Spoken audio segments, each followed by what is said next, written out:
हरियाणा में कांग्रेस के संगठन विस्तार को लेकर एआईसीसी और पीसीसी ऑब्जर्वर्स लगातार अलग अलग जिलों में बैठकें कर रहे हैं। इस बीच गुरुग्राम पहुंचे ऑब्जर्वर गुरुग्राम में कांग्रेस की स्थिति नाखुश दिखाई दिए और मीटिंग के लिए कार्यकर्ताओं के नहीं पहुंचने पर एआईसीसी ऑब्जर्वर और सांसद सीजी चंद्रशेखर ने कहा कि इससे ज्यादा लोग तो कर्नाटक में वार्ड स्तरीय कार्यक्रम में जुटते हैं। इतने कम लोगों को देखकर दुखी हूं। वहीं उन्होंने बड़ा बयान देते हुए कहा, कांग्रेस के लोग ही कांग्रेस को हराते हैं। भिवानी में कांग्रेस ऑब्जर्वर्स बैठक के लिए पहुंचे, जहां पर पर्यवेक्षक ने दावा किया कि इस महीने के 30 जून तक जिलाध्यक्ष बनेंगे।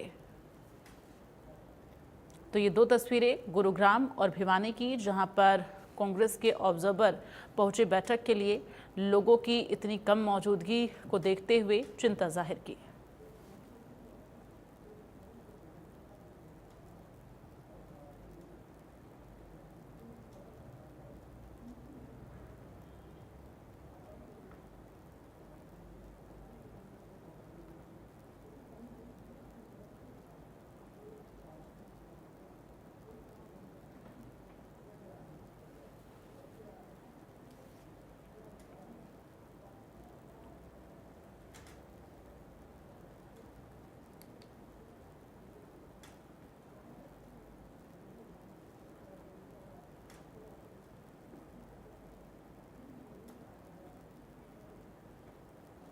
तो ये दो तस्वीरें गुरुग्राम और भिवानी की आप देख रहे हैं।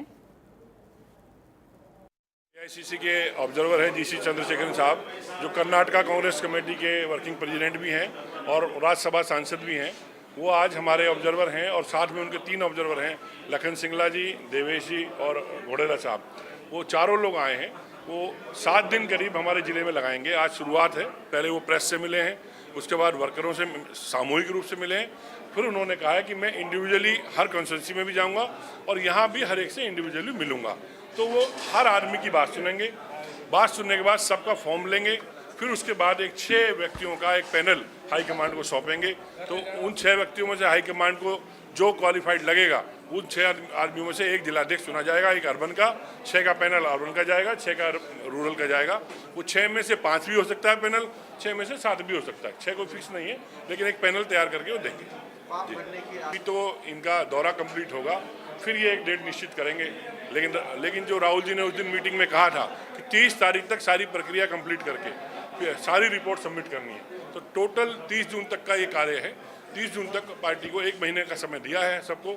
1 महीने में गुजरात में भी प्रक्रिया समाप्त हो गई थी और वो रिपोर्ट हाईकमांड को दे दी थी। अब वो प्रक्रिया आगे की छटने की चल रही है। इसी तरीके से यहाँ भी 30 जून तक सबमिट करनी है। ये ऐसा है कि आज तो हमने लिमिटेड लोगों को बुलाया था आज यहाँ।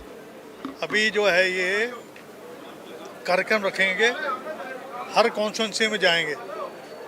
गुड़गांव में, फिर बादशाहपुर में, सोना में और पटौदी में, वहाँ पर बड़ी मीटिंग रखेंगे और वहाँ पर फीडबैक लेंगे।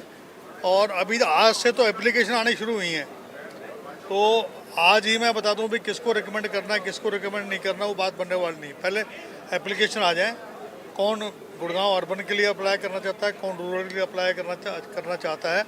और राहुल गांधी जी ने जो है मीटिंग ली थी, जिसमें मैं मौजूद था, जिसमें हम 17 लोग थे, उसमें ये साफ तौर से कहा था कि मेरिट के आधार के ऊपर बना हुआ।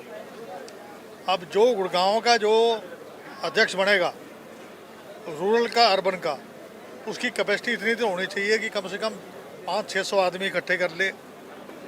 उसकी जो है मेरिट के आधार के ऊपर जो है वो हमने बनाना है। और कांग्रेस कम से कम 5 साल सदस्य रहा हो, रोज कभी इस पार्टी में कभी उस पार्टी में वो नहीं होना चाहिए।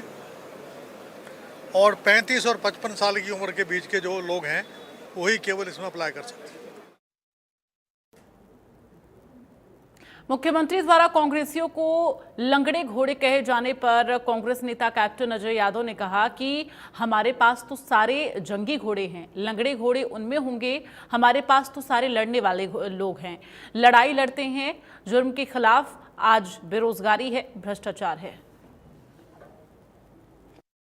बोला था हमारे पास तो जंगी घोड़े हैं, लड़ने वाले लोग हैं। किस तरह के जंगी घोड़े आपके? भाई जो जुल्म, अत्याचार, बेरोजगारी, भ्रष्टाचार, इसके खिलाफ लड़ने वाले लोग हैं हम लोग। लंगड़े घोड़ों का क्या मतलब है? और मेरे ख्याल से नायब सिंह सैनी जी जो हैं मुख्यमंत्री हैं, अपनी गरिमा के मुताबिक उनको बयान। आगे बढ़ते हुए खबर